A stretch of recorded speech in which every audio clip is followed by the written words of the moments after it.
Bismillahirrahmanirrahim. Assalamualaikum warahmatullahi wabarakatuh. Alhamdulillahirabbil alamin. Wassalatu wassalamu ala asyrafil anbiya'i wal mursalin sayyidina wa maulana nabiyyina Muhammadin wa ala alihi wa sahbihi ajma'in. Amma ba'du. Bismillahirrahmanirrahim. Qalu subhanaka la ilma lana illa ma 'allamtana innaka antal alimul hakim. Shadaqallahul 'azim. Kita awali dengan membaca basmalah. Bismillahirrahmanirrahim.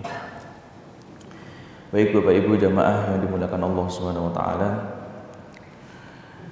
Enggak ngantuk Pak ya? Insyaallah Pak ya? Iya, belum. Mudah-mudahan enggak ngantuk. Baik Bapak Ibu jamaah yang dimuliakan Allah Subhanahu wa taala. Kita lanjutin pertemuan yang sebulan yang lalu. Ya, karena saya nggak dikasih judul juga sama DKM tuh hari ini ngaji apa, jadi udahlah lanjutin yang sebulan yang lalu. Masih ingat Pak, sebulan yang lalu kita bahas apa? Bahas bid'ah. Ya. Sebulan yang lalu kita bahas masalah bid'ah. Nah sekarang kita lanjutin lagi pembahasan masalah bid'ah. Jadi kalau di pekan yang lalu kita sudah membahas mengenai masalah bid'ah, yang mana kemarin saya sampaikan dari dua kitab tuh. Satu kitab Al-I'tisam karangan Imam Asy-Syatibi, yang kedua kitab ini nih, Mafhumul Bid'ah wa Atharuhu fi Ittirabil Fatawa Al-Mu'asyirah, yaitu memahami bid'ah dan pengaruhnya terhadap fatwa-fatwa kontemporer. Nah, di pekan yang lalu juga udah kita bahas tuh hadis-hadis berkaitan masalah bid'ah. Bahwa hadis masalah bid'ah ini enggak cuma satu tapi banyak. Nah, sehingga di dalam memahami hadis-hadis mengenai masalah bid'ah itu enggak bisa Pak kita memahaminya itu cuman dari satu hadis saja. Nyomot hadis ini kemudian dipahami langsung disimpulkan oh bid'ah tuh begini. Tar nyomot hadis ini kemudian diberikan kesimpulan oh bid'ah itu begitu. Itu nggak bisa. Hadis-hadis yang banyak itu kemudian dikumpulkan jadi satu, kemudian dikompromikan, diambil kesimpulan. Nah kalau di dalam usul fikih itu, di dalam bab ta'arud al-adillah, di dalam bab ketika terjadi pertentangan dalil, misalnya gini, satu sisi Nabi ngomong A, di sisi lain Nabi ngomong B pada persoalan yang sama misalnya, maka kan seakan-akan dua hadis ini bertentangan nih Pak ya? Atau Nabi mengatakan sesuatu kemudian pada prakteknya Nabi berbuat berbeda dengan apa yang dikatakan. Ini kan secara lahiriah kita melihat ada ta'arud, ada ketidaksesuaian antara apa yang disampaikan nama Nabi dengan apa yang diperbuat oleh Nabi. Nah di dalam usul fikih itu kalau terjadi dua hal yang demikian, maka ada metode di dalam ta'arud al-adillah yang disebut dengan al-jam'u wa taufiq, yaitu mengkompromikan dalil-dalil yang ada tanpa membenturkan satu sama lain. Nah kemudian dari dalil-dalil yang ada itu dikompromikan, baru diambil natijah, baru diambil kesimpulannya. Saya ambil contoh misalnya begini ya Pak, hadis masalah isbal misalnya, celana di bawah mata kaki misalnya. Hadis mengenai isbal atau celana di bawah mata kaki itu hadisnya nggak cuma satu, tapi ada belasan hadis. Bapak kalau nggak percaya buka saja dalam kitab Riyadhus Shalihin, dalam bab pakaian itu ada belasan hadis berkaitan masalah isbal, ya pakaian atau kain di bawah mata kaki. Nah untuk memahami hadis-hadis begitu Pak, nggak bisa kita cuma nyomot satu hadis kemudian ambil kesimpulan, itu nggak bisa. Sebab kalau hanya ngambil satu hadis saja, ada satu hadis yang mungkin agak serem redaksinya. Di antaranya adalah dalam hadis itu dikatakan begini, ma'asfala minhu minal ka'baini minal izari fa finnar. Siapa orang yang pakai pakaian di bawah mata kaki, maka tempatnya adalah di neraka. Itu ada hadis yang begitu Pak, dan itu satu riwayat. Nah itu kalau kita ambil hadis itu untuk kemudian menghukumi masalah isbal, maka kita bisa katakan bahwa yang pakai pakaian di bawah mata kaki tempatnya di neraka. Padahal kan nggak begitu Pak. Hadis masalah isbal ini kan banyak. Ya, sehingga dari hadis-hadis yang banyak itu kemudian dikumpulkan menjadi satu, maka kita menggunakan metode jam'u wa taufik, sehingga hadis-hadis yang ada tuh dikompromikan. Kira-kira apa sih yang menjadi alasan utama Nabi SAW itu melarang yang namanya isbal? Ternyata ketika kita cari hadis-hadisnya itu, kita kumpulkan menjadi satu, ada satu illat, ada satu alasan hukum yang di beberapa hadis Nabi senantiasa mengulang-ulang alasan itu, yaitu redaksi khuyala. Khuyala itu artinya al-kibr, kesombongan. Sehingga kemudian sebagian ulama menyimpulkan bahwa hadis masalah isbal itu bukan terletak kepada perilaku isbalnya, bukan terletak pada pakaiannya, tetapi terletak kepada sifat orang yang memakai pakaian itu, yang pada saat itu secara sosiologis masyarakat Arab untuk menunjukkan kekayaannya, menunjukkan betapa dia itu adalah orang yang terpandang, itu kalau pakai gamis itu sampai keseret-seret itu. Ya, sampai keseret-seret. Sehingga itu menjadi tradisi budaya di mana untuk menunjukkan kesombongan. Sehingga ketika melihat beberapa illatul hukum dalam hadis masalah isbal itu, Nabi senantiasa mengulang-ulang kata-kata khuyala, yaitu tentang kesombongan. Nah, tetapi nggak menjadi salah juga, Pak, ketika ada yang memahami, ya tapi kan prakteknya Nabi kalau pakai kain di atas mata kaki, ya udah kita ikutin aja, ya nggak jadi masalah juga, Pak. Berarti melihat secara mantuk, melihat kepada lafadz hadisnya saja, dan juga melihat kepada perilakunya Nabi, nggak jadi masalah juga kan gitu. Tapi ketika ada yang memahami secara mafhum hadis itu, bahwa secara illat itu ada alasan mengenai khuyala, sehingga yang dihukum itu bukan terletak pada pakaiannya tapi simbol kesombongannya, sehingga kemudian ketika ada orang pakai pakaian di bawah mata kaki tapi tidak menunjukkan kesombongan, itu dihukumi tidak apa-apa, ya nggak jadi masalah juga kan gitu. Berarti kan di sini ada dua perbedaan di dalam memahami dalil. Satu mungkin menggunakan metode mantuk, melihat kepada lafaz. Yang kedua menggunakan metode mafhum, melihat kepada makna yang terdalam daripada hadis tersebut. Kan begitu, Pak. Sebetulnya kan nggak jadi masalah juga kan? Nah, iya, cuman kan digede-gedein karena memang ya begitu. Ya, itu maksudnya begitu, Pak. Nah, sama juga ketika kita memahami hadis masalah bid'ah. Kemarin tuh udah saya sampaikan tuh, hadis masalah bid'ah tuh banyak sekali. Kalau kita hanya berpedoman dalam satu hadis saja, kan ada riwayat tuh. Ketika Nabi SAW berkhutbah, tiba-tiba dalam khutbahnya Nabi mengatakan di antara redaksinya itu adalah kullu bid'atin dolalah. Itu kan sering diulang-ulang tuh, Pak. Ya, kemudian di dalam riwayat yang lain ada tambahan wa kullu dolalatin finnar. Nah, hadis itu kalau diambil hanya satu saja, kemudian diambil kesimpulan natijah dari hadis itu, maka kemudian kita akan mendapatkan kesimpulan yang kurang tepat juga kan gitu. Karena hadis-hadis masalah bid'ah itu banyak sekali. Nah, itulah sebabnya kemudian kemarin kita mencoba mengkompromikan hadis-hadis berkaitan masalah bid'ah. Nah, sehingga yang namanya bid'ah itu kalau kita lihat, bid'ah itu kan dari bahasa Arab, Pak. Al-bid'ah. Ya. Sehingga bid'ah itu bisa dilihat dari dua sisi. Pertama dari sisi bahasa, al-lughah. Bid'ah dari segi bahasa itu apa? Makana mukhtara'an bi ghairi mithalin sabikin.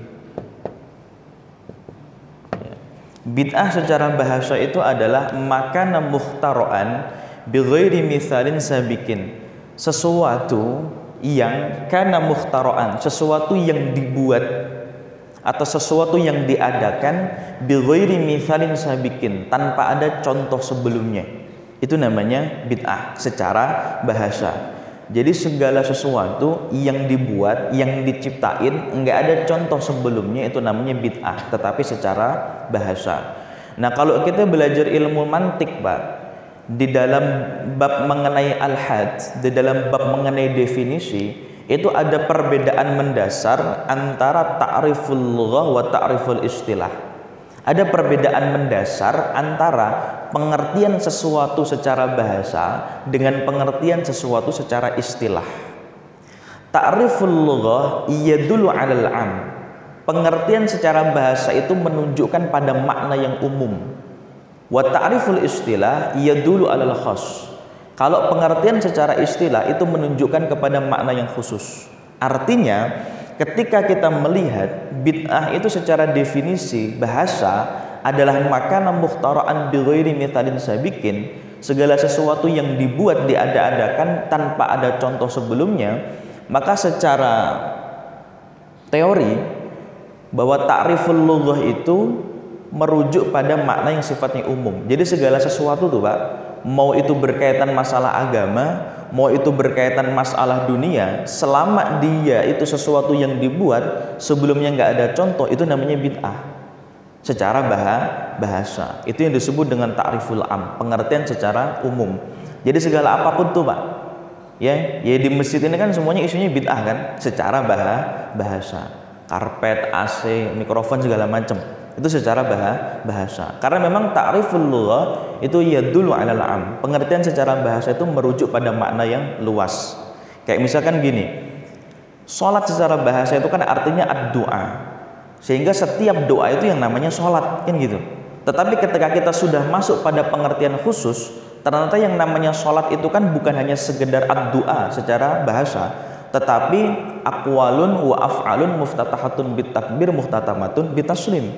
Perbuatan, ucapan yang diawali dengan takbir ditutup dengan salam. Itu kan mulai tuh Pak ada pengertian khusus tuh. Nah, sama masalah bid'ah juga begitu. Bahwa pengertian bid'ah secara bahasa adalah makana mukhtara'an bi ghairi mithalin sabiqin. Segala sesuatu yang dibuat tanpa ada contoh sebelumnya, dan itu meliputi persoalan agama maupun persoalan dunia. Nah, yang kedua, ta'riful bid'ah secara istilah. Apa sih pengertian bid'ah secara istilah? Pengertian bid'ah secara istilah itu bisa kita dapati di dalam kitab-kitabnya para ulama. Sehingga kita nggak usah membuat definisi baru juga. Ya, karena memang masalah bid'ah ini sudah dibahas sejak lama sekali. Ya, dari mulai zamannya zaman Rasulullah sudah ada istilah bid'ah itu kan. Lalu kemudian ulama membuat ta'rif, membuat istilah. Nah, sehingga dalam hal ini ada beberapa makna bid'ah yang dikemukakan oleh para ulama. Di antaranya Imam Asy-Syatibi. Imam Syatibi itu punya kitab namanya Al-I'tisam. Ya, kitab I'tisam itu Pak, itu adalah kitab yang membahas khusus masalah bid'ah. Itu dari mulai A sampai Z dalam kitab itu ada tuh. Kalau tidak salah sudah ada terjemahnya Al-I'tisam itu. Silakan aja Pak kalau mau dicari itu.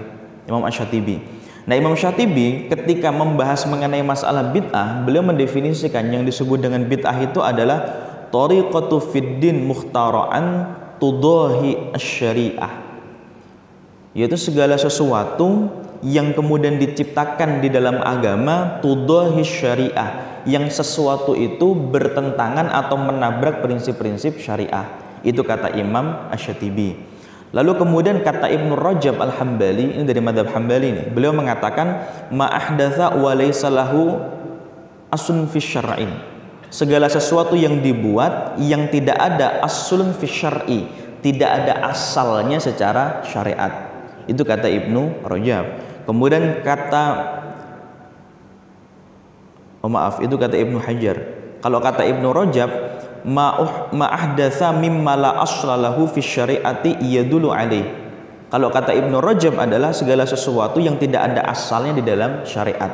Itu definisi mengenai masalah bid'ah. Sehingga Pak, kalau kita melihat definisi para ulama berkaitan dengan masalah bid'ah, itu kita bisa simpulkan bahwa yang namanya bid'ah secara istilah itu maknanya dua. Satu, tukhalifu usuluddin wa tusaddimu nususahu.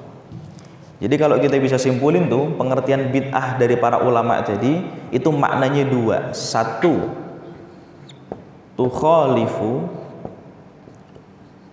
usuluddin. Yang kedua adalah tusadimu nususahu. Oke. Jadi kalau kita bisa simpulin Pak, bid'ah secara bahasa melihat pada definisi yang diberikan oleh para ulama itu dua. Satu adalah tukhalifu usuluddin, sesuatu yang menyelisihi prinsip-prinsip agama. Dan yang kedua adalah tusodimul nususahu, yang bertabrakan dengan nas-nas syar'i. Sehingga Pak, ketika melihat definisi ulama yang seperti ini, ya, maka menjadi sesuatu yang kurang tepat juga ketika ada orang mengatakan, oh bid'ah itu adalah yang nggak ada di zaman Nabi kemudian sekarang diada-adakan. Itu kurang tepat juga, ya. Sebab ketika para ulama mendefinisikan masalah bid'ah tadi itu, dari mulai Imam Syatibi, Ibnu Rajab, Ibnu Hajar, Al-Asqalani dan yang lain sebagainya, itu mendefinisikan masalah bid'ah itu adalah ketika sesuatu yang dibuat itu dalam urusan agama tentunya, dia itu bertabrakan atau menyelisihi nas-nas syar'i. Ya. Jadi yang namanya bid'ah secara istilah adalah satu, tukhalifu usuladdin, sesuatu yang menyelisihi prinsip-prinsip agama, dan yang kedua adalah tusadimu nususahu, yang bertabrakan dengan nas-nas syar'i. Jadi kita bisa ambil kesimpulan Pak, bahwa yang namanya bid'ah itu secara istilah dua hal tadi itu. Kalau ada sesuatu yang dibuat dalam persoalan agama, dia menyelisihi prinsip-prinsip agama, dia menabrak nas-nas syar'i, maka itu disebut dengan bid'ah. Ya, secara sederhana kesimpulannya seperti itu. Tapi kita tidak memungkiri juga Pak, bahwa ada pemahaman yang berbeda di antara para ulama ketika membahas masalah bid'ah. Nggak semua juga sepakat dengan kesimpulan seperti ini. Ya, sebab kalau kita baca nih dalam kitab Mafhumul Bid'ah ini, ada 3 kelompok di dalam merespon masalah bid'ah. Ada 3 mazhab yang berbeda dalam merespon urusan bid'ah. Yang pertama gini, al-mazhabul awal yara katsirun minal ulama anal muhdasata al-jadidata wa in kanat fid din qad takunu mamduhatan wa qad takunu mazmumatan. Sebagian ulama menganggap bahwa perkara yang baru dalam urusan agama itu qad takunu mamduhatan, dia itu terkadang bisa terpuji, wa qad takunu mazmumatan, bisa juga tercela. Ini memberikan sebuah gambaran kepada kita bahwa ada kelompok ulama yang pertama yang menganggap bahwa bid'ah mau dalam urusan apapun, apalagi urusan agama, itu dibagi menjadi 2. Ada bid'ah yang terpuji, ada bid'ah yang tercela. Itu sebagaimana diungkapkan oleh Imam Asy-Syafi'i. Nah, ulama-ulama yang model seperti ini itu adalah humul al-muwasi'una limakna bid'ah, adalah ulama-ulama yang meluaskan makna bid'ah. Artinya Pak, kita nggak memungkiri juga nih, ada ulama yang berpendapat begitu, bahwa yang namanya bid'ah itu dalam urusan agama sekalipun qad takunu mamduhatan wa qad takunu mazmumatan. Terkadang dia terpuji, terkadang dia tercela, sebagaimana disampaikan oleh Imam Syafi'i. Tapi nggak semua juga sepakat nih Pak sama kesimpulan begini. Yang namanya bid'ah ya dolalah aja, sesat aja kan gitu. Sehingga kemudian muncul kelompok yang kedua, al-mazhabu tsani, yaitu adalah yara fariqun akhar minal ulama anna kulla muhdatsatin fid din ghairu ma'hudatin fi zamanin Nabi sallallahu alaihi wasallam was salafus salih muhdatsatun mazmumatun wa bid'atun dolalah. Ada juga kelompok yang kedua Pak, yang mereka itu mengatakan yang namanya bid'ah ya semuanya sesat, yang namanya bid'ah ya semuanya tercela. Kenapa? Hadis Nabi jelas, kullu bid'atin dolalah. Nah, ulama yang semacam ini humul ladzina al-mudayyiquna li makna bid'ah, mereka-mereka yang kemudian mempersempit makna bid'ah. Itu kelompok yang kedua. Lalu kemudian kelompok yang ketiga mengatakan hunaka fariqun akhar minal ulama yara anal muhdatsata fid din in kanat mimma yandariju tahta usulis syar'i tadullu alaihi nususu bi isyaratin wa talmihin wa ijmalin fa innaha la tusamma bid'ah. Ya, segala sesuatu yang dulu nggak pernah dibahas sama Nabi, kemudian zaman sekarang ada, kemudian sesuatu itu dihukumi berdasarkan dalil Quran, itu nggak bisa disebut dengan bid'ah, nggak seperti kelompok yang pertama tadi, ya. Tapi itu dikatakan sebagai sebuah ijtihad saja, kan gitu. Nah, artinya Pak, meskipun kemudian kita membahas persoalan bid'ah sedetail apapun, tetap pada muaranya kita hanya akan bertemu kepada dua kesimpulan tadi saja tuh. Satu, ulama-ulama yang muwassi'un, meluaskan makna bid'ah, sehingga yang namanya bid'ah itu terkadang bisa sesuatu yang sifatnya baik, terpuji ataupun tercela. Itu yang disebut dengan muwassi'un. Ya, di antara Imam Syafi'i kan nganggap bid'ah itu ada dua, ada hasanah, ada sayyi'ah, kan gitu. Nah, yang kedua adalah kelompok yang mengatakan al-mudayyikun tadi itu, mempersempit makna bid'ah. Ya bid'ah sesat ya sesat aja, nggak ada yang baik, nggak ada yang kemudian terpuji, kan gitu. Namanya juga bid'ah. Hadisnya jelas tuh, kullu bid'atin dolalah. Ya, pada ujungnya kita hanya akan mendapatkan dua kesimpulan itu saja, Pak. Ya. Nah, ketika dua orang punya pandangan yang berbeda dengan masalah bid'ah, seperti tadi tuh kesimpulan di dalam dua kelompok tadi, ya, itu pasti akan memberikan konsekuensi hukum yang berbeda juga, Pak, kan gitu. Nah, ulama-ulama yang memahami bid'ah itu qad takunu mamduhatan wa qad takunu madhmumatan, bid'ah itu terkadang bisa baik bisa buruk. Nah, ketika dia memahami bid'ah yang seperti itu, maka segala sesuatu yang kemudian dulu zaman Nabi nggak ada, sekarang ada, ketika sesuatu itu tadi tuh tidak tukhalifu usuladdin wa tusaddimu nususahu, yang nggak bertentangan dengan prinsip-prinsip agama dan nggak bertabrakan dengan syariat, maka dia akan katakan ini perkara yang baik kok. Kita pernah ya Pak nemuin begitu kan? Enggak, ini kok baik kok. Misalnya apa ya? Yang paling gampang, tahlilan, yasin malam Jumat, apa lagi? Baca rotib, baca maulid, gitu kan? Yang kita sering tuh Pak ngedapetin orang-orang yang kemudian mengamalkan itu kemudian mengatakan, oh ini baik kok, ya, ini perkara yang terpuji kok. Yang seperti itu memang nggak menjadi sesuatu yang menjadi masalah besar juga. Kenapa? Karena memang kelompok yang seperti itu memahami bahwa yang namanya bid'ah tadi tuh muwasi'un tadi tuh, meluaskan pada makna bid'ah. Tapi kita juga dapetin ada kelompok yang kedua mengatakan, wah itu bid'ah, nggak pernah diajarin sama Nabi, bla bla bla segala macam. Yang begitu juga wajar juga. Kenapa? Karena mereka termasuk dalam golongan yang kedua tadi tuh, al-mudayyi'un tadi, ya, yang mempersempit masalah bid'ah, ya, yang melihat kepada mantuk dari lafadz hadis Nabi bahwa kullu bid'atin dolalah, nggak jadi masalah juga, kan gitu Pak ya? Iya. Nah, itu tuh berkaitan masalah bid'ah tuh secara kesimpulannya begitu Pak. Ya, pekan lalu udah kita bahas lah. Nah, lalu kemudian yang kedua gini, ketika kemudian kita membahas masalah bid'ah, maka ada satu hal yang menjadi penting untuk dibahas selanjutnya, yaitu kata-kata tusadimu nususahu. Segala sesuatu yang kemudian tusadimu, menabrak nas-nas syar'i. Ya, nas syar'i ini kan dua nih, yaitu Al-Qur'an dan As-Sunnah. Pak, kita sering ya mendengar orang-orang yang mengatakan begini, ente ngelakuin begitu dalilnya mana? Mana dalilnya? Gitu Pak ya, kita sering ya dengar orang yang ngomong begitu ya, mana dalilnya? Tapi ketika ditanya dalil itu apa, kadang-kadang dia nggak bisa jawab juga. Jawaban dia hanya kadang-kadang dua saja tuh. Ya dalil ya Quran Sunnah saja, kan gitu. Ketika ditanya masalah dalil. Nah, dalil ini menjadi sesuatu yang penting untuk dibahas ketika kita membahas masalah bid'ah. Ya, karena ketika sesuatu itu tidak ada dalilnya, itu nggak semerta-merta juga dikatakan dengan bid'ah, tidak.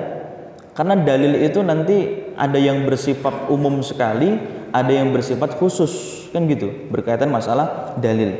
Sehingga segala sesuatu yang tidak ada dalilnya bukan semerta-merta langsung dihukumi sebagai bid'ah, tidak. Tapi kita memerlukan ijtihad, memerlukan istidlal untuk menghukumi sesuatu itu yang memang tidak ada dalil secara jelas dalam Quran maupun hadis, kemudian sesuatu itu supaya bisa dihukumi. Contohnya apa ya misalnya? Ya, berkaitan masalah zakat sajalah. Kalau dulu perselisihan atau khilaf bainal Hanafi wa Syafi'i wa ghairuhu berkaitan masalah zakat itu kan hanya kepada persoalan apa?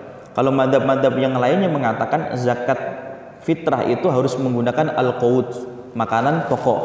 Tapi kemudian Hanafi membolehkan zakat pakai uang.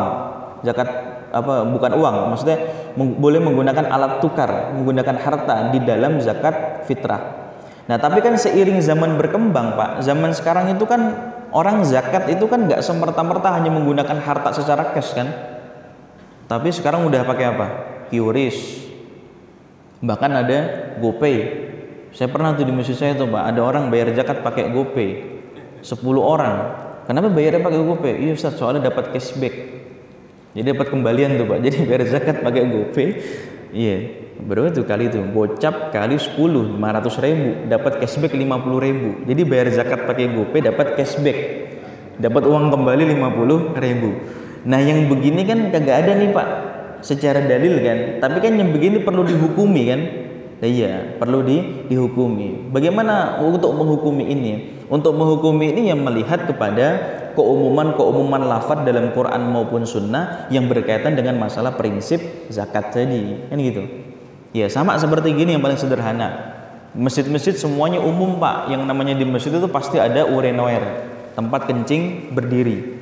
Pak, kalau kita baca bab toharoh, yang namanya kencing itu kan dianjurin apa?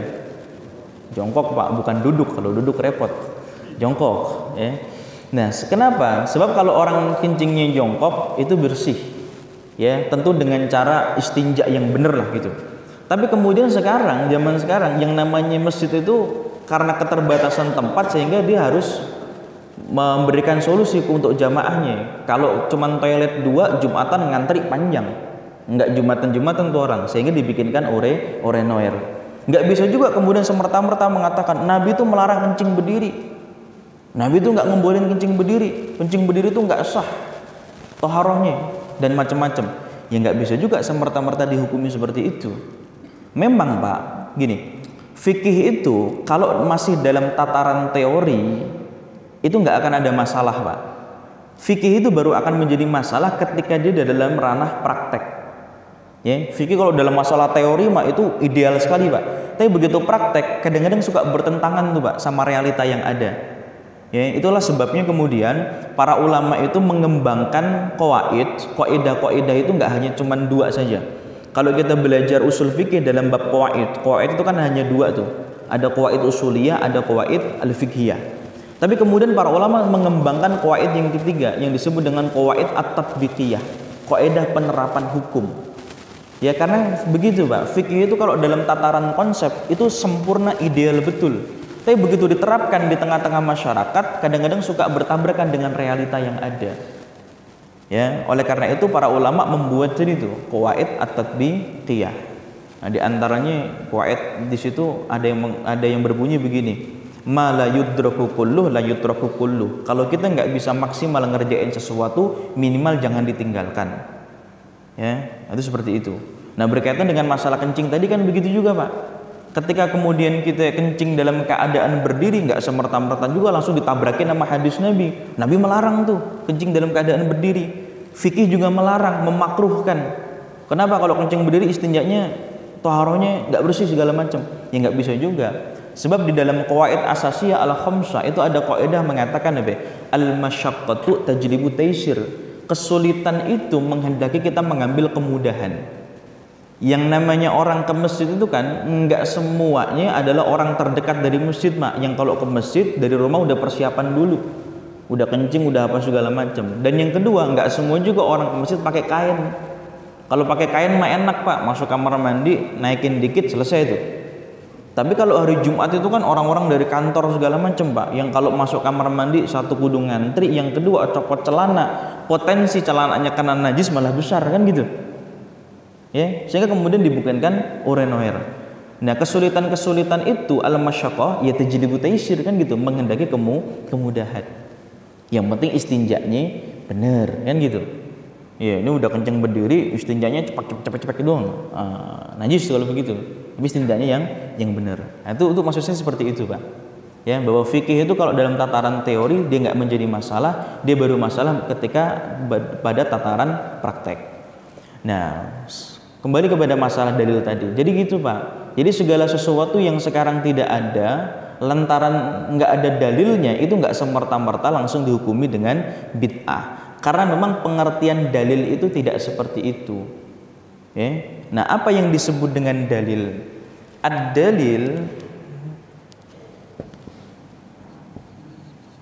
itu maknanya secara bahasa al-lughah adalah al-mursyidu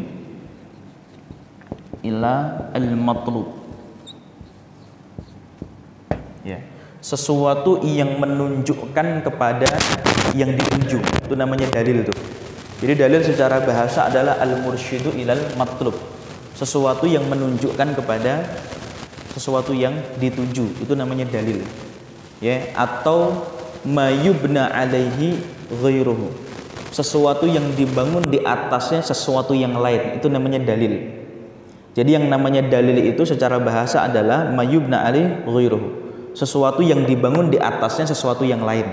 Misalnya ada pondasi di bawah begini, nah kemudian di atasnya ada bangunan. Nah yang disebut dengan dalil itu ini nih, ya, sesuatu yang di atasnya dibangun sesuatu yang lain. Jadi secara ta'riful lughah yang namanya dalil itu adalah bangunan dari pondasi dari sebuah hukum. Ya, jadi ada sebuah hukum, pasti di bawah hukum itu ada dalil. Ya, jadi ada sebuah hukum, pasti di bawahnya ada dalil. Itulah sebabnya Pak, kenapa yang namanya fikih itu, fikih itu kan dimaknai oleh para ulama sebagai apa? Majmu'atul ahkami syar'iyyah al-amaliyah al-muktasab min adillatiha at-tafsiliyah. Yang namanya fikih itu sudah pasti ada dalilnya Pak, nggak mungkin enggak. Jadi kalau Bapak kita semuanya nih membahas persoalan-persoalan fikih, itu sudah pasti ada dalilnya, nggak mungkin enggak. Makanya saya dulu pernah agak ketawa juga ketika ada yang mengatakan begini. Itu orang-orang Indonesia, ya, di musola-musola dulu tuh, orang-orang Betawi, orang-orang Jawa di langgar-langgar musolanya. Itu dulu kalau belajar fikih pakai kitab Safinatun Najah, pakai kitab Takrib. Bapak pernah nggak Pak belajar pakai Safinatun Najah itu dulu? Kitab fikih yang kecil sekali itu. Nah kemudian dikatakan, oh kitab itu kan kitab fikih yang nggak ada dalilnya itu. Ya memang benar Pak, namanya juga kitab matan. Kitab matan sudah pasti nggak ada dalilnya. Ya, coba Bapak baca Kasyifatus Syajja misalnya, syarah dari Safinatun Najah, itu pasti ada tasawur dalilnya. Ngaji Takrib tentu nggak ada dalilnya. Kenapa? Karena itu matan. Tapi coba baca syarahnya Takrib At-Tahdzib misalnya, pasti ada dalilnya di situ. Namanya kitab matan itu yang nggak, ya pasti nggak lengkap. Namanya juga matan, isinya doang. Kan begitu. Nah, kenapa kok yang namanya fikih itu pasti ada dalilnya? Karena tadi Pak, ulama itu mendefinisikan yang namanya fikih itu adalah majmu'atul ahkam asy-syar'iyyah, kumpulan hukum-hukum syar'i, al-muktasab min adillatiha at-tafsiliyah, yang diambil dari dalil-dalil yang terperinci. Nah, persoalan nanti dalilnya bersumber dari Quran, sunnah, ijma', qiyas ataupun dalil-dalil yang lainnya, itu urusan nomor 2. Tapi yang namanya fikih itu sudah pasti ada dalilnya. Nggak mungkin enggak. Jadi kalau segala sesuatu yang kita selama ini perselisihkan Pak, ketika persoalan itu masih dalam ranah fikih, itu sudah pasti ada dalilnya. Tinggal bagaimana kemudian kita menggali dalil-dalil tersebut atau munaqashatul adillah, mengkompromikan atau menganalisa dalil-dalil tersebut. Mana yang kemudian di antara dalil-dalil itu yang paling rajih atau yang paling maslahat dan yang lain sebagainya. Itu begitu Pak. Ya. Jadi dalil itu secara bahasa adalah al-mursyid ila matlub, petunjuk kepada sesuatu yang dituju, atau mayubna alaih ghairuhu, sesuatu yang dibangun di atasnya sesuatu yang lain. Sama seperti rumah tadi itu, pondasi bawah, kemudian di atasnya dibangun bangunan, itu namanya dalil. Atau kalau dalam sebuah hukum, yang namanya ada hukum pasti ada landasannya, pasti ada dalilnya. Itu secara bahasa. Lalu kemudian secara istilah, apa yang disebut dengan dalil? Secara istilah, yang disebut dengan dalil adalah mayumkinu at-tawasul, mayumkinu tawasul bisahihin nadhari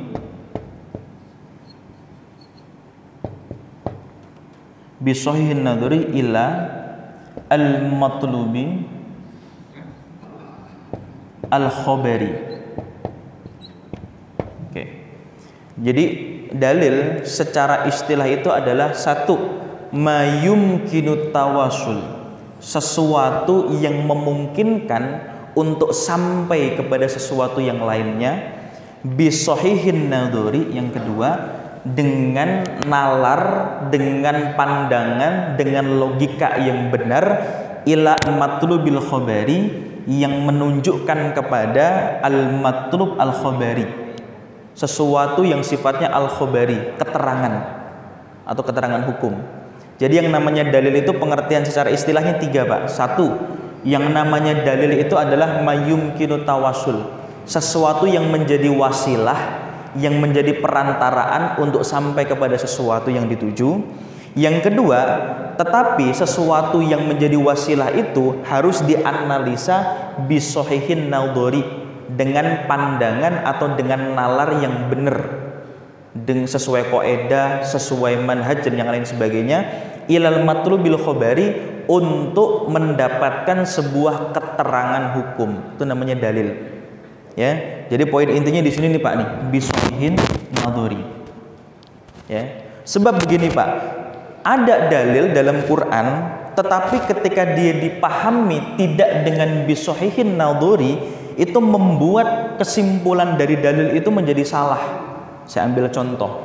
Ada salah satu madhab di dalam madhab Syi'i, dalam madhab Syiah, yang kemudian ketika memahami ayat masalah poligami, Pak, ya fankihu ma tabalakum minan nisa'i matsna wa thulatsa wa ruba, itu ketika memahami ayat masna wa thulatsa wa ruba, itu mereka memahami ayat itu sebagai ta'addud, sebagai bilangan, bukan sebagai al-adat, bilangan yang kemudian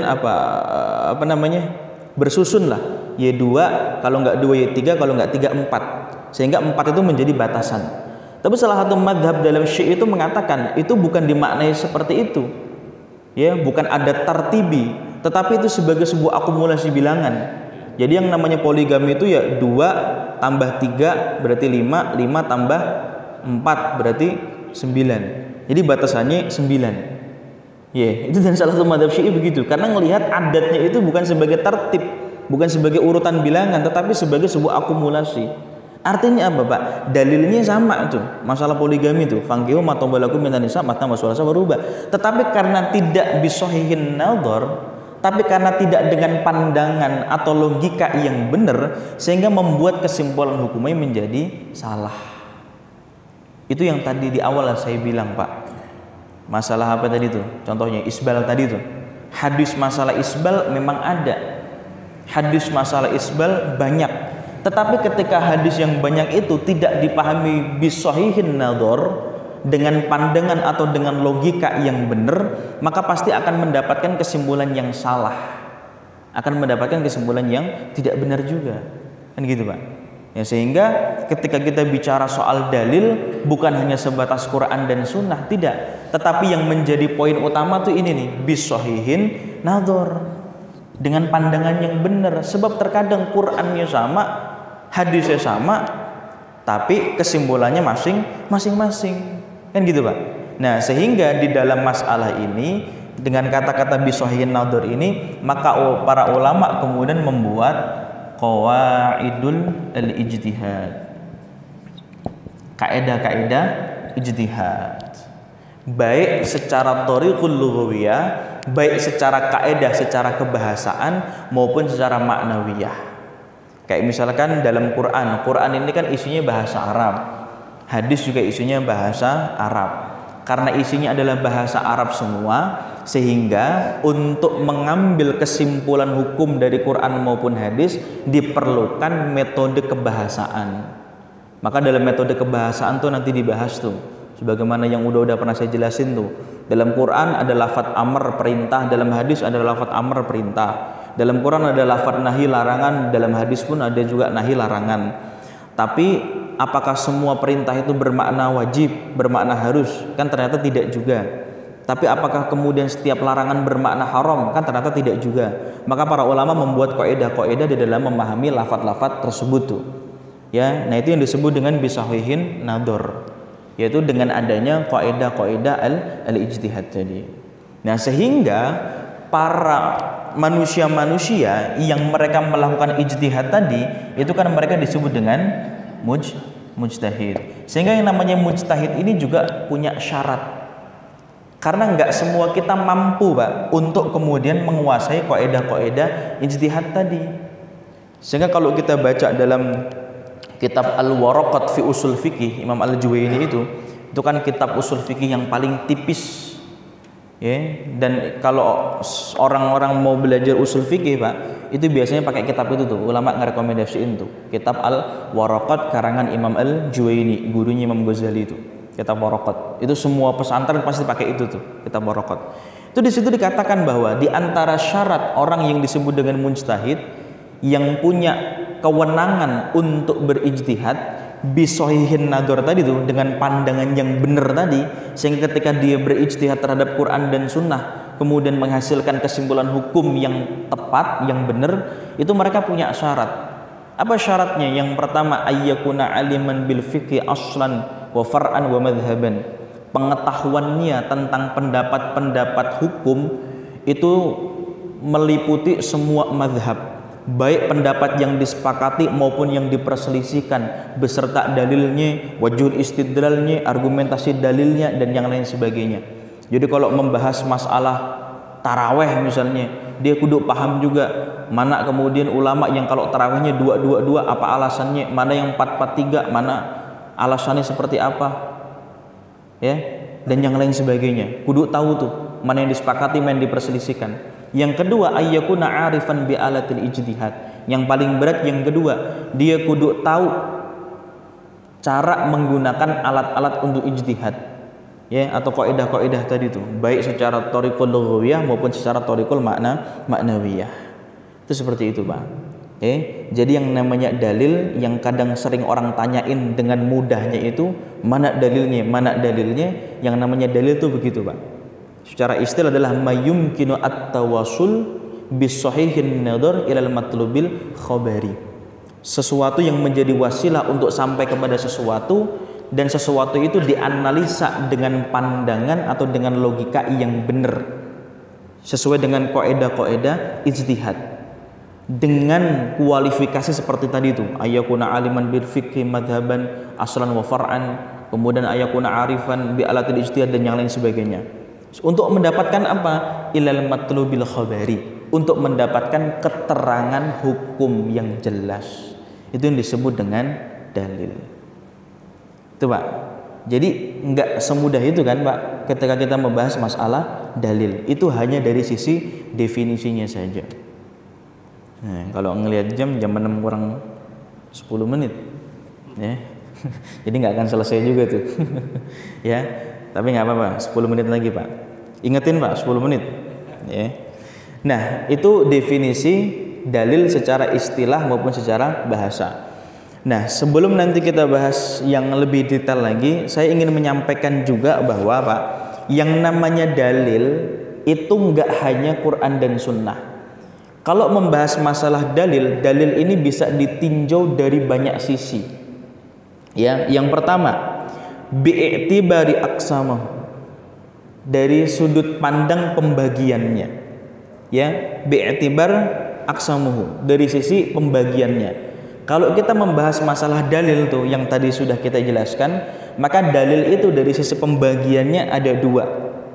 Ya, ini sebagai pengantar saja karena nggak akan cukup juga kita bahas ini. Pertama, dari sisi pembagiannya, dalil itu ada dua. Satu, dalil yang mutafak. Mutafak itu disepakati nama ulama, semua madhab pasti pakai dalil itu, nggak ada yang menyelisihi, yaitu Quran, Sunnah sebagai masodir ahkam yang paling utama, kemudian ditambah dengan ijma dan ditambah dengan qiyas. Itu semua ulama sepakat dengan keempat dalil tersebut, sehingga dikatakan dalil mutafak. Hanya saja nanti dalam masalah qiyas ini, kalau madhab Zuhiri itu mereka tidak menggunakan qiyas, tetapi menggunakan mafhum al-muwafaqah. Kalau kita baca kitab Bidayatul Mujtahid itu Ibnu Rushd dalam muqaddimahnya itu beliau ngejelasin bahwa mazhab Zuhiri itu tidak menggunakan qiyas tapi menggunakan mafhum al-muwafaqah. Ya agak-agak mirip-mirip qiyas juga. Nah, tapi nanti dalam persoalan qiyas ini juga ada sedikit perbedaan dalam memahami masalah ilat, yaitu alasan hukum. Ya, sebuah alasan hukum itu sifatnya harus apa? Kalau melihat keumuman syarat itu, yang namanya alasan hukum itu harus bersifat ayyakuna dzahiran. Sesuatu itu harus bersifat jelas, ayyakuna mundobiton, harus terukur dan yang lain sebagainya. Ya, jadi yang namanya dalil yang disepakati 4 tadi itu Pak, Quran, Sunnah, ijma, qiyas. Nah kemudian yang kedua ada dalil yang sifatnya mukhtalaf. Mukhtalaf itu enggak semua ulama pakai, hanya sebagian madhab saja yang memakai atau bahkan hanya satu madhab saja yang pakai. Apa saja di antaranya? Banyak. Yang pertama, madhab Hanafi itu punya istihsan. Apa yang disebut dengan istihsan? Istihsan itu adalah secara gampangnya menganggap baik sesuatu. Menganggap baik sesuatu ini maksudnya adalah ketika ada sebuah persoalan, kemudian persoalan itu secara kias, secara analogi hukum, misalnya dia dihukumi tidak boleh karena ilatnya sama dengan sesuatu yang sebelumnya. Misalnya gini Pak, saya contohkan. Jual beli online, bai'us salam. Oke. Kalau kita melihat Pak, dalam masalah bai'us salam itu kan lebih banyak madorotnya ketimbang maslahatnya. Kalau kita melihat secara syarat dan rukun jual beli. Ya, jual beli online ini kan lebih banyak gorornya Pak. Sebab kalau kita beli online kadang-kadang yang nyampe lain. Beli jam tangan begitu nyampe karet gelang kan gitu. Apa lagi Pak? Macam-macam kan ya? Lah ya. Artinya secara syarat jual beli atau secara rukun jual beli ini banyak sekali yang menabrak nih bai'us salam. Tapi kemudian Abu Hanifah menganggap bai'us salam itu menjadi sesuatu yang boleh. Ya, tentu dengan syarat-syarat. Nah, artinya apa? Abu Hanifah melihat pada maslahatnya bahwa bai'us salam meskipun pada beberapa prinsip itu banyak yang menabrak syarat dan rukun jual beli, tapi kalau dilihat dari sisi kemaslahatannya dia banyak.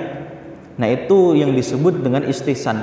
Kiasnya kias khofi, ya, menggunakan ilat hukum meskipun ilatnya cuma tipis kecil sekali itu disebut dengan kias tadi itu. Ya, apa disebut dengan istihsan tadi itu? Itu yang dipunyai oleh Abu Hanifah. Apakah semua madhab sepakat dengan itu? Tidak Pak. Kita kalau baca Ar-Risalahnya Imam Syafi'i mengatakan apa? Man istihsana faqad syara'a. Siapa orang yang beristihsan itu sama seperti Rasul, sama seperti Nabi. Kenapa? Karena membuat syariat baru. Kencang sekali Pak kritikannya Imam Syafi'i kepada Abu Hanifah dalam Ar-Risalah tuh Pak. Man istihsana faqad syara'a. Siapa yang beristihsan itu sama seperti Nabi itu. Kenapa? Karena buat syariat-syariat baru tuh. Segala sesuatu dianggap baik boleh, anggap baik boleh, dan yang lain sebagainya. Itu namanya istihsan.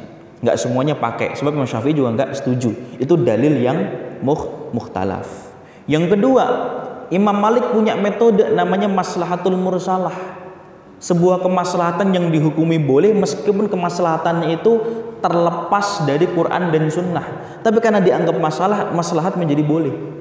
Kan kalau kita bicara maslahat itu kan ada 3 tuh. Ada maslahatul mu'tabarah, ada maslahatul mulghah, ada maslahatul mursalah. Maslahat mu'tabarah itu adalah maslahat yang sesuai dengan prinsip-prinsip syar'i, seperti hifdzul din, hifdzul akal, hifdzul nasal, menjaga agama, menjaga jiwa, menjaga akal, keturunan, harta dan yang lain sebagainya. Yang kedua ada yang disebut dengan al-maslahatul mulghah. Sebuah kemaslahatan yang menabrak prinsip-prinsip syar'i. Apa contohnya? Dulu pernah ada wacana Pak berkaitan masalah warisan, bahwa karena zaman sudah berkembang, ya, yang namanya laki-laki perempuan sekarang sudah ada kesetaraan gender. Bahkan sekarang justru banyak sekali perempuan-perempuan yang secara tanggung jawab lebih gede daripada laki-laki. Nah sehingga dalam masalah warisan kalau bisa disamain perempuan sama laki-laki. Nah, yang seperti ini secara maslahat nggak Pak? Maslahat. Tetapi dia mulghah, bertabrakan dengan prinsip syar'i. Kenapa? Dalam Quran jelas ayatnya itu. Lidzakari mithlu hadzil unsayain. Bagi laki-laki jatahnya 2, perempuan 1. Itu kan jelas tuh Pak. Sehingga meskipun itu maslahat, tapi karena bertabrakan dengan prinsip-prinsip syar'i, maka itu dikatakan sebagai al-maslahatul mulghah, maslahat yang bertabrakan dengan Quran dan Sunnah. Yang seperti itu tidak boleh. Meskipun dalam muqassamah, dalam pembagian warisan, boleh nggak dibagikan secara rata? Boleh nggak? Dalam kompilasi hukum Islam, hukumnya boleh Pak. Yang penting satu, masing-masing ashabul furudnya itu, ahlul warisnya itu dikasih tahu furudnya berapa, bagian-bagiannya berapa. laki-laki segini, perempuan segini. Tuh kalau ada bapak atau ada ibu dan yang lain sebagainya, macam-macam lah seperti itu. Ketika dibagikan bagiannya masing-masing, mereka sudah pada tahu, kemudian terjadi keridhoan antara masing-masing, ya udahlah, karena ada adik kita nih misalnya yang susah, udahlah warisannya kita bagikan paling banyak ke dia saja. Semua sepakat, nggak jadi masalah Pak, dibagikan secara rata. Itu kalau dalam kompilasi hukum Islam begitu hukumnya. Nah, tapi tadi tuh ketika dibagikannya secara teorinya dirubah tadi, itu kan bulughah jadinya tuh, bertabrakan, itu nggak boleh. Dan yang ketiga adalah maslahat al-mursalah, kemaslahatan yang terlepas dari Quran dan Sunnah, tapi boleh karena memang dipandang maslahat. Contohnya apa? Di Indonesia pencatatan pernikahan, buku nikah itu kan menjadi sebuah kemaslahatan Pak, meskipun tidak ada di Quran dan Sunnah. Kalau kita baca rukun nikah, syarat nikah, kan nggak ada Pak buku nikah, tapi itu menjadi sesuatu yang penting. Kenapa? Karena ada maslahat. Karena adanya buku nikah, maka menjadi sebab perempuan itu dilindungi, kan gitu. Kalau kagak ada buku nikah kan laki-laki kawin main kawin aja Pak, nggak dicatat tuh. Kasihan perempuannya, kan gitu. Ya, udah punya bini, anak 5 ngaku masih bujangan, nah, itu repot tuh Pak. Ya, makanya ada buku pernikahan. Itu disebut dengan maslahatul mursalah. Itu yang dimiliki oleh Imam Malik. Nanti banyak lagi tuh Pak. Ada amalul ahlil Madinah, qaulus sahabi, sadud dari'ah, istishab, al-uraf dan yang lain sebagainya. Itu dalil secara pembagiannya, ya. 1 menit lagi tuh. Nah, ya, kemudian yang kedua, bi'tibari at-tariful ifadah, yaitu dari sisi ifadahnya, dari sisi penggalian dalil tersebut. Itu ada secara ad-dilalat, ada secara lughah tuh. Kalau secara dilalat itu ada am, ada khos, ada mujmal, bayan, ada amr, nahi dan yang lain sebagainya. Kalau dari sisi lughat itu ada al-haqiqah, ada al-majaz, ada at-taradif, kemudian mushtarak dan yang lain sebagainya. Kemudian dari sisi bi'tibari al-mustafid minhu, dari sisi orang yang mustafid, yang menggalinya itu ada 3 tuh, ada yang disebut dengan mujtahid, ada yang disebut dengan mutabi, ada yang disebut dengan muqallid. Kemudian bi'tibari thamratuhu, dari sisi hasilnya, yang namanya dalil itu ada 2, ada hasil secara taklifi, ada hasil secara wad'i. Hasil secara wad'i itu ada as-sabab, ada kemudian al-ilah, al-mani, al-makhsus dan yang lain sebagainya. Kemudian bi'tibari khilaf, dari sisi ketika dalil itu ada perbedaan, ada ta'arud, maka ada kemudian jam'u wa taufiq, kompromi dalil, ada at-tarjih, penguatan salah satu, kemudian ada nasi wal mansuh, satu dihapuskan, kemudian satu yang dipakai dan yang lain sebagainya. Artinya ketika kita membahas masalah dalil, luas sekali persoalan masalah dalil, sehingga tidak semudah orang mengatakan mana dalilnya. Itu kan nggak ada dalilnya. Karena ketika membahas masalah dalil, sekompleks dan seluas itu persoalan dalil Pak. Ya, itu cuma sebagai pengantar aja kalau kita bahas masalah dalil. Mudah-mudahan nanti kita bisa sambung di lain waktu Pak. Itu ya Pak ya, masalah bid'ah mudah-mudahan clear tuh Pak. Ya, itu seperti itu. Sampai sini ada pertanyaan Pak? Enggak ada. Kalau enggak ada berarti udah paham semua. Ya, cakep lah kalau begitu Pak. Ya, kalau sudah tidak ada pertanyaan, baik, mudah-mudahan apa yang saya sampaikan bermanfaat. Saya pesan satu Pak, ini 17-an lomba. Ya, kalau usianya sekiranya udah sepuh jangan maksain Pak. Iya, khawatir kecengklak. Iya Pak, jangan sepuh lomba ikut balap karung, jangan makan kerupuk, jangan giginya nyangkut di kerupuk. Baik, kita tutup dengan baca hamdalah. Alhamdulillahirabbil alamin, subhanakallahumma wa bihamdika, asyhadu an la ilaha illa anta, astaghfiruka wa atubu ilaik. Assalamualaikum warahmatullahi wabarakatuh.